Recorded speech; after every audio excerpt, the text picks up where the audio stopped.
Several years had passed since these events took place, before the grand Waldorf Astoria underwent its extensive renovations. The lobby at that time was a grandiose space stretching from Park Avenue all the way to Lexington Avenue at the rear. A magnificent clock stood proudly in the center, adorned with intricate gold details and topped with the Statue of Liberty. If you were to visit now, I'm certain it would still be there, a timeless landmark to behold. It was the perfect starting point for a romantic celebration, such as a wedding anniversary. Robert Jones, a highly regarded print news editor, hustled through the bustling New York City streets amidst swirling snow flurries.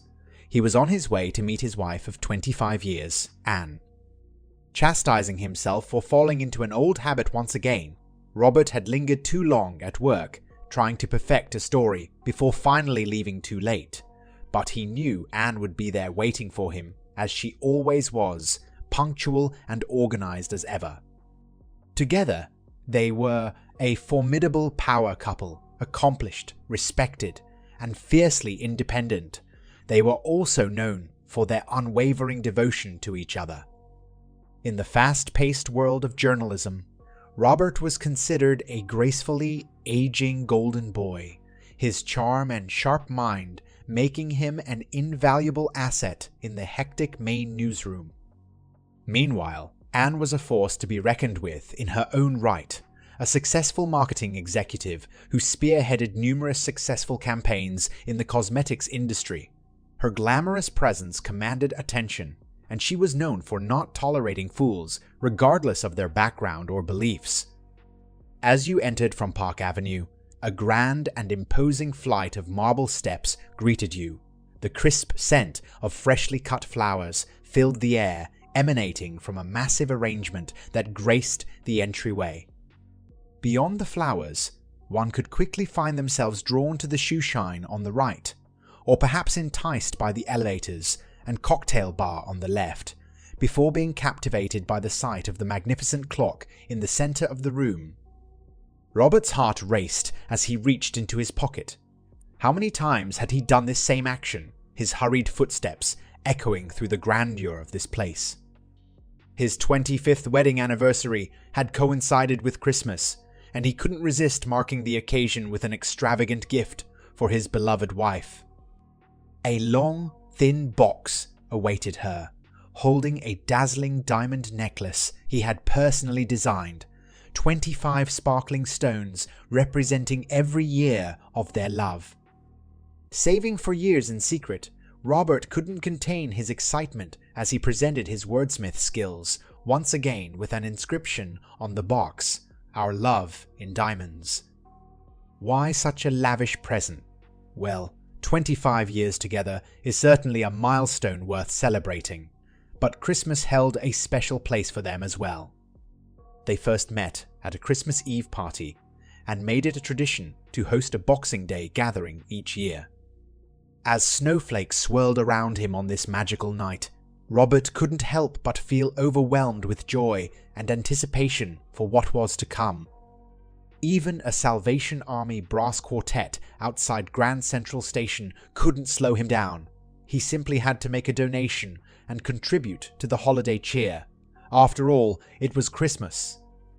The familiar twinkling lights and jolly carols of the Christmas season enveloped them, yet there were dark clouds at the edges of their life together.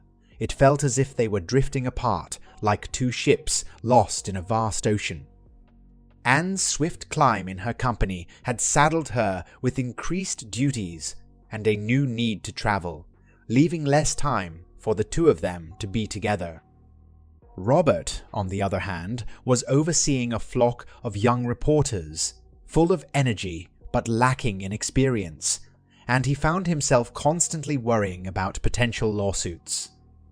Their careers were pulling them in different directions, and Robert could feel their once solid foundation starting to crack. As they sat around the glowing fire, Anne suggested that they not put too much emphasis on the holiday season this year, and instead focus on finding things they each truly wanted to do, whether together or separately. But Robert couldn't shake off the feeling that something was amiss between them. He longed to capture Anne's undivided attention and remind her of the love they shared. He hoped that by spending quality time together, they could renew their marriage before it was too late. It wasn't that he didn't trust her. He knew Anne would never cheat on him. But lately, their relationship had been strained, and he worried that they were growing accustomed to being apart.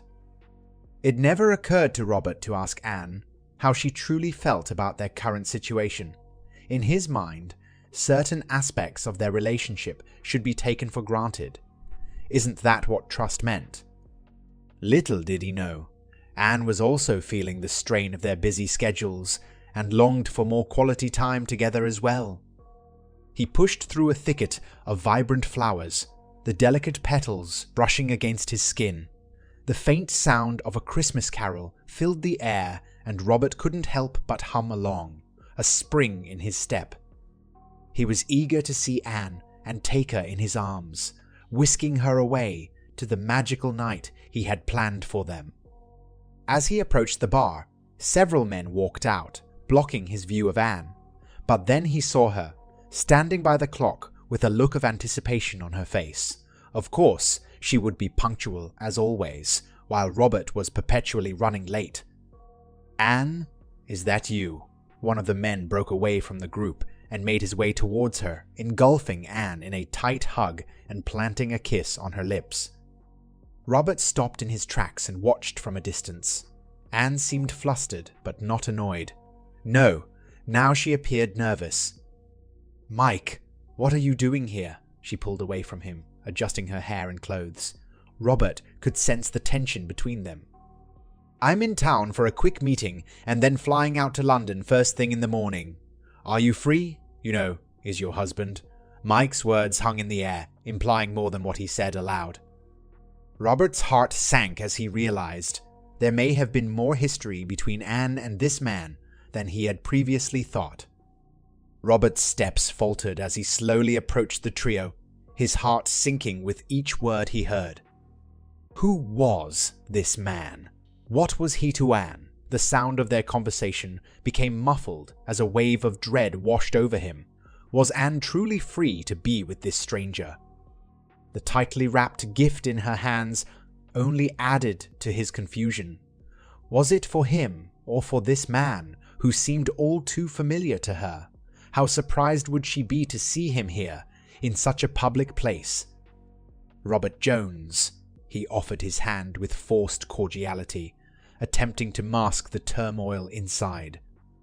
As Anne's face froze and her eyes darted between her husband and her lover, Robert's stomach twisted into knots. "I see you know my wife, Anne, and your name is..." His polite facade began to crack as he turned to face the stranger. Bill Johnson," came the stammered reply. Bill looked helplessly at Anne, unsure of how to proceed. "I see I've caught you both at a bad time. You two should catch up and I should go. Anne, perhaps we will catch up later."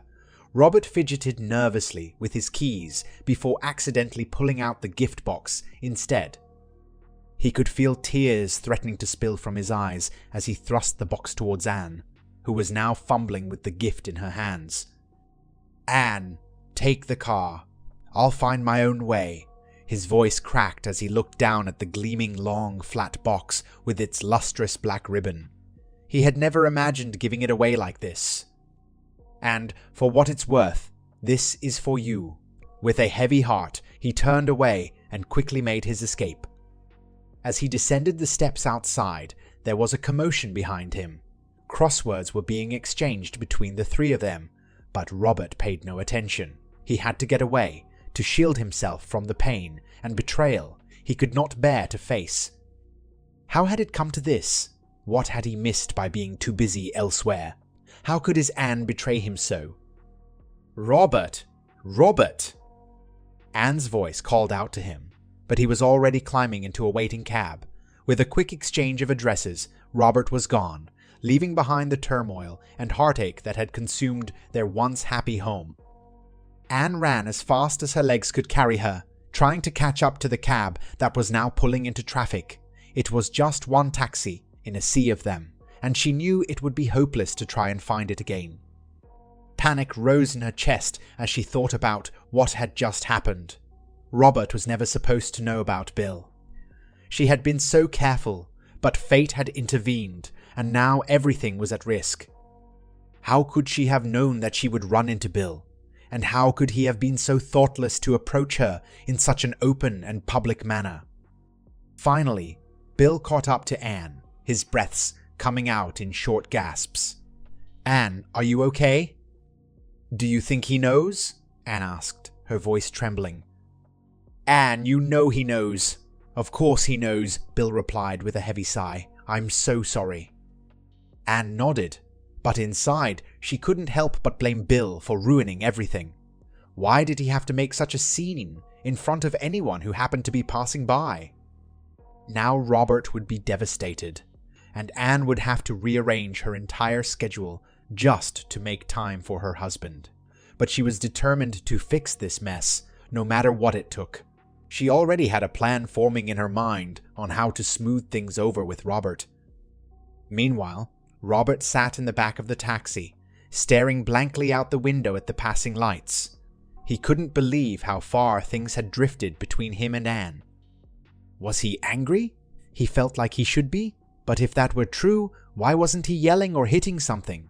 Instead, he sat there alone, speeding away from the woman he loved while being consumed by thoughts of betrayal and regret. For the first time in his life, Robert Jones didn't know what to do. He felt lost, abandoned, and overwhelmed by a wave of emotions that he couldn't quite define. It was more than just anger. It was a deep sense of hurt and betrayal that left him feeling blindsided and alone. Despite what others may say, there is no age limit on heartache or the need to cry, and in that moment, Robert's heart was breaking as he realized the extent of the damage done to his relationship with Anne. After a long day at work, Anne returned home to an empty house. She changed into comfortable pajamas and a plush robe, the sound of her footsteps echoing through the empty rooms. Feeling restless, she dragged a chair from the living room into the foyer and settled in for the night, waiting for her husband Robert to come home. As dawn broke through the windows, Anne stirred from her light doze to find herself still alone. It was Saturday, so it wasn't unusual for Robert to be out late with friends or working on a project, but as the hours ticked by and Robert still didn't return, Anne's worry grew.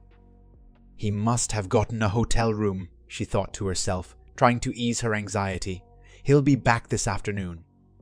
But as noon approached and then passed without any word from Robert, Anne's nerves began to fray. By 3 p.m, she was in a full-blown panic. Desperate for any information, Anne called every number she could think of. Robert's cell phone, his office, the gym he frequented, even 2 bars he liked to visit with friends. She also reached out to some of his closest friends and family members, including his mother, whom she had never been particularly close with. By Sunday morning, Anne's frantic calls had turned into official reports with law enforcement agencies. An elite private investigator was on their way to the house as well. As much as she hated to admit it, Anne knew they needed all the help they could get to find Robert. Feeling helpless and desperate for any sign of her missing husband, Anne drove into the city in hopes of finding him herself. But the bustling crowds and busy streets only added to her frustration. Finally reaching her breaking point, Anne called her sister Beth for help. It was then that her family got their first glimpse at how truly dire the situation was. By Sunday dinner, Anne's entire extended family and Robert's closest friends had gathered in the dining room as a detective briefed them on the search for Robert. The tension and worry in the room were palpable as they clung to any shred of hope for his safe return. As the holidays approached, people seemed to leave town in droves. The cheerful decorations and twinkling lights did nothing to mask the heavy air of emotional trauma that lingered. But Christmas was always the worst. Anne could feel it in her bones. Despite the festivities outside, inside the detective's office, there was a sense of somberness. The room reeked of stale coffee and sweat, as if they had been sitting there for hours on end. The detective cleared his throat before delivering the news. There was no evidence of foul play or injuries, but Robert had experienced a major emotional shock. His words drew several sharp looks toward Anne, who remained silent with tears streaming down her face. But she couldn't stay silent for long. As soon as the detective left, Anne went ballistic. No, waiting and seeing was not an option. She demanded that they put down their donuts and do their fucking jobs to find her husband. Didn't they understand? Anne wanted to scream at them. She needed her husband by her side. She needed to talk with him, to explain everything. If anything happened to Robert, how would he ever understand? How could he forgive her? How could she forgive herself? The detective had said all the right things before slipping out the door, leaving Anne alone with her thoughts and fears. This mess was hers to clean up now. His departure signaled the start of the great angry argument.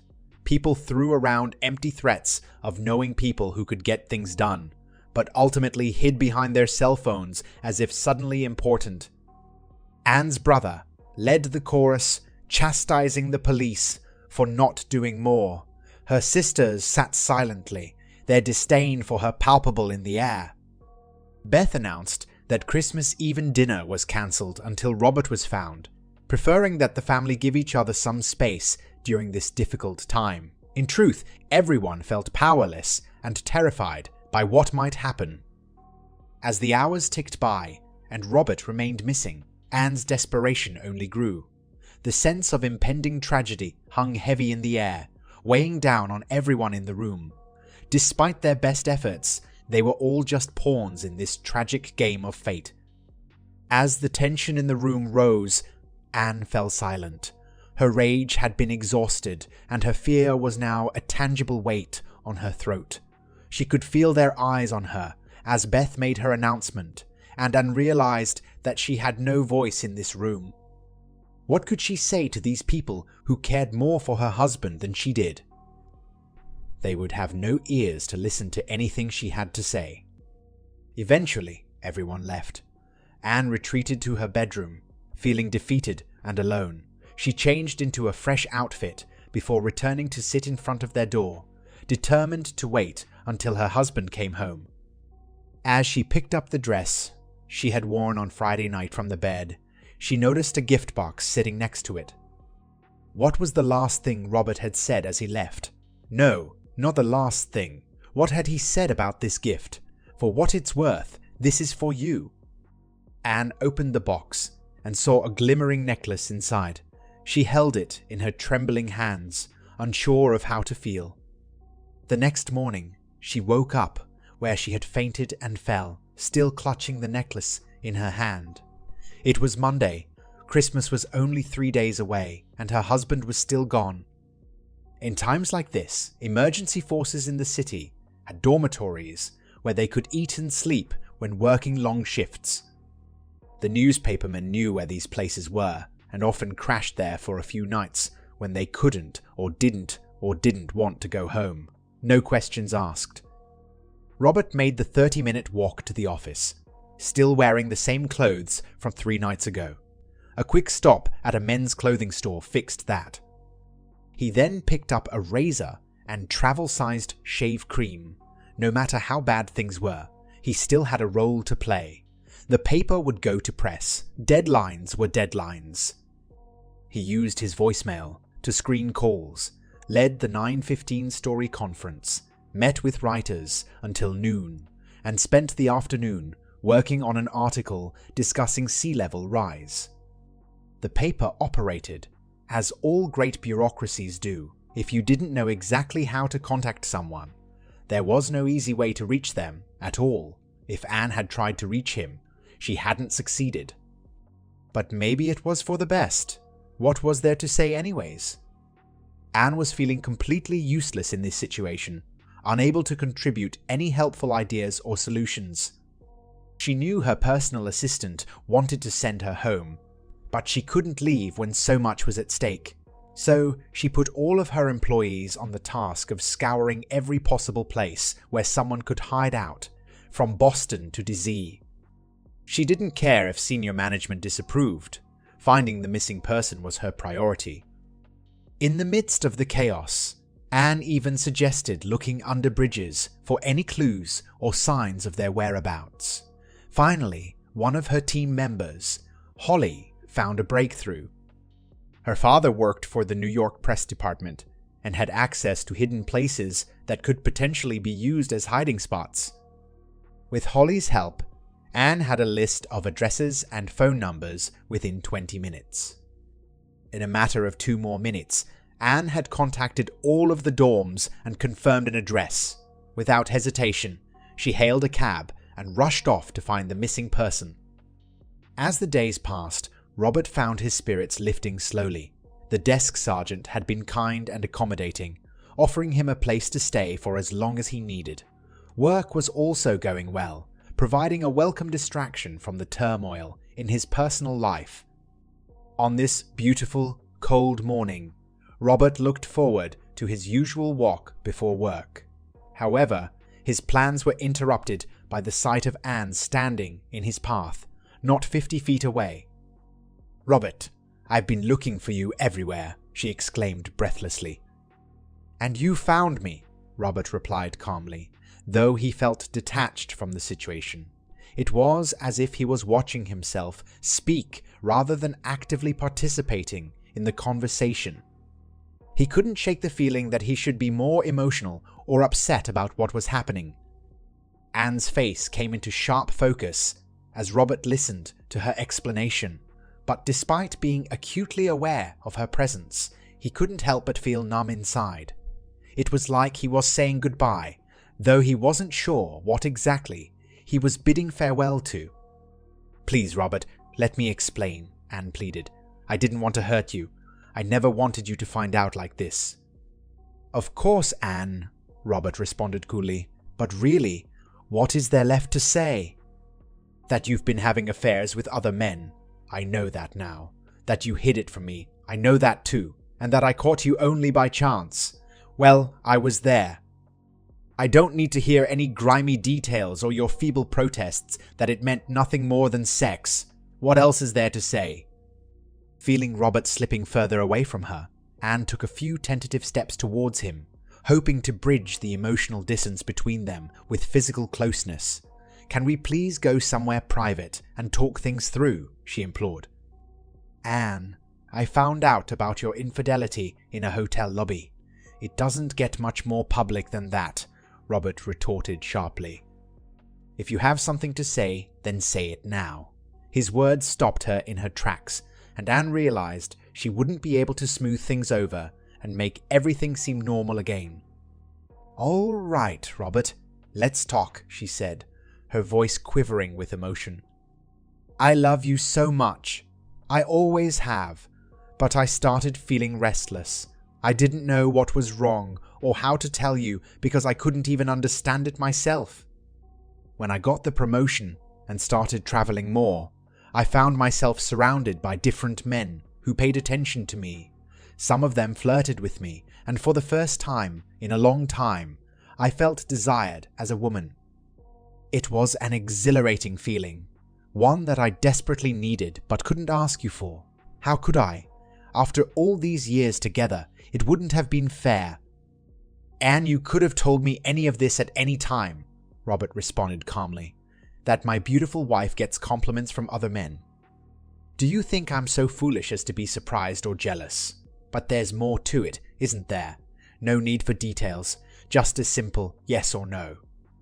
Anne hesitated and looked down, unable to meet her husband's gaze. "Yes," she finally admitted. "And there we have it," Robert stated solemnly. "I don't know how or why we ended up here. I can't pinpoint where exactly I went wrong and lost you so completely, but clearly I did." As he uttered those final words, Robert felt like he was saying goodbye, not just to his marriage, but also to a significant part of himself that he couldn't quite put his finger on. Had he made the conscious decision to leave Anne to her lover at the hotel? Or was that just his subconscious speaking on his behalf? He couldn't say for sure. All he knew was that the words had escaped his mouth without his full consent, as if someone else was pulling the strings of his mind and body. Robert watched as he walked past his wife, unable to believe what he had just done. Anne stood in shock, trying to make sense of what her husband had said and the actions that followed. It was just a physical attraction, a fleeting moment of excitement. She tried to explain this to him, to make him understand that she only loved him, but he didn't see it. He didn't believe her. Lost in thought and distracted by her own inner turmoil, native New Yorker Anne found herself turned around in the city blocks of Midtown Manhattan. The streets were short running north and south, but long going east and west. She searched for familiar landmarks to get her back on track, but her mind kept wandering back to Robert's anger and sadness. Did he really mean all those hurtful things? Finally finding a seat in a nearby coffee shop, Anne reflected on the source of Robert's pain and resentment. He didn't want details about her affair or how many men there were. All he wanted was for her to be honest with him, to trust him enough to talk about her desires and changes in feelings. But instead, she chose to hide it and betray him. She feared his rejection if she were to tell him the truth, but in doing so, she ultimately destroyed their relationship. As the realization hit her like a sharp pain, Anne couldn't help but feel like a fool. She broke Robert's heart because she didn't trust him enough to listen and understand. She never gave him a chance to fight for their love or find ways to make things work. And now, she couldn't expect him to believe her when she never trusted him before. In the end, Anne's affair was driven by fear and a lack of true love for Robert. She wasn't courageous enough to be honest with him and accept the consequences of her actions. Instead, she betrayed his trust and chose temporary pleasure over their marriage, and now she must face the consequences of her choices. The lies we tell ourselves can eat away at us, but the truth, when it's revealed too late and for the wrong reasons, can be even more devastating. Anne's conversation with Robert had been a mistake, and now she was left to deal with the aftermath. She reached for the phone, but then changed her mind and set it back down. There was nothing she could say to fix things. She had destroyed everything between them. As Christmas approached, Beth finally relented and invited the family to gather on Christmas Eve for a traditional feast and gift exchange. Anne received an invitation as well, but she knew better than to attend. No one wanted her there. Weeks later, in the middle of a conference call, Anne's personal assistant informed her of an urgent call that she needed to take. It was an emergency involving Robert, who was currently being observed at Bellevue after attempting suicide. He hadn't shown up for work for 2 days, and police were called when he was found with a loaded gun and a note. They listed Anne as his emergency contact. Anne quickly sprang into action with a plan. Someone would get the elevator ready. Another person would gracefully end her call. Someone else would grab her coat and purse, and another person would hail a cab. By the time she arrived at Bellevue, she was back in control and demanding to see her husband and his doctors immediately. Her efficiency masked her true emotions as she braced herself for what awaited her at Robert's hospital room. 2 doctors, both with credentials in psychiatry, sat at the table. One was the renowned author of a respected textbook, while the other was heading a national study on depression and suicide in middle-aged men. Your husband is suffering from severe illness. He has been diagnosed with clinical depression, has made plans to end his life, and has taken steps to obtain a gun. He poses a serious threat not only to himself, but potentially to others as well. We have discontinued his medication in hopes that he can regain control of his thoughts. Unfortunately, whatever triggered this state remains unknown to us. We were hoping you could provide some insight. Anne fabricated a story. Though she couldn't recall the exact words she had said, the doctors took meticulous notes and spoke amongst themselves as if it were progress. But it wasn't helping Robert. She needed to talk to him. "I want to see my husband. When can I see him?" "We can arrange for you to see your husband, but it will have to be through a two-way mirror. For now, we cannot risk any potential triggers that may worsen Robert's condition. Sadly, that includes seeing loved ones." Was that a fading bruise on Robert's face? He hadn't shaved or groomed himself in weeks. Was his hair even cut since the last time she saw him? Had he bathed at all? The hospital gown revealed his frail legs, making him look aged and pitifully alone. In slow motion, Robert struggled against his wrist restraints, shaking his head back and forth. He was mouthing something, but Anne couldn't hear what it was. What was he doing with his fingers? She stepped closer to the glass, and the attending doctor didn't stop her. Robert was pointing at something. At the ceiling? The walls? Did Robert catch a glimpse of her? He seemed to stir and shout louder. Was he shouting her name? Anne was certain that he was calling out to her. Did Robert pretend to hold a gun with his hand and fingers, aiming it at his head? Was he still trying to take his own life? Without uttering a word, Anne left the room. It finally dawned on her what she had done and what she needed to do. Visiting hours ended at 8 p.m. and at 7:30, a van pulled up with a woman and her daughter coming to see their father. They went through a quick security check, but as the guard was distracted, the mother passed her purse to her daughter without anyone noticing. Just before closing time, the daughter left, leaving the mother free to make her way upstairs. Psych wards are designed to keep patients inside, but less so to keep people out. To appear as if she belonged there, Anne hung up her raincoat on a rack and made sure her white lab coat was visible. Carrying a clipboard and sample tray, Anne was granted access to the floor and easily used a swipe card to enter the ward and go straight to Robert's room. Anne couldn't tell how long she had been sitting there, her eyes fixed on the pale, still form of her husband. It felt like an eternity had passed. Slowly, as the effects of his medications wore off, Robert's consciousness returned. Anne must have dozed off, because when she looked again, he was lucid and staring at her with piercing blue eyes. "Why are you here?" The question hung heavy in the air between them. Anne took a deep breath before responding. "You asked me to come. I'm your wife." Robert looked away, his expression pained and distant. "Robert, you told me what you wanted. You told me what to do." From the corner of his eye, he watched her take a small pistol from her pocket. "I know you want to die. Because of what I did, you want to die, and so do I." Anne's voice trembled as she spoke. "We had a good life together once. Let's end it the same way. I'll go first, then you, and maybe we'll see each other on the other side." Robert looked at his wife, and for a moment, everything else seemed to fall away. He could see her as the girl he married, as part of every good thing that ever happened to him. She had her plan, but he had his own plan too. To Anne, it was as if Robert was looking at her for the first time since their love had been tainted by tragedy. "Give me the gun," he said quietly. "Check the corridor." As Anne handed over the weapon and moved to peer through the doorway, she couldn't shake the feeling that they were both standing on the edge of something unknown and terrifying, but they were in it together until the very end. Anne passed the pistol to her husband's lap, almost throwing it.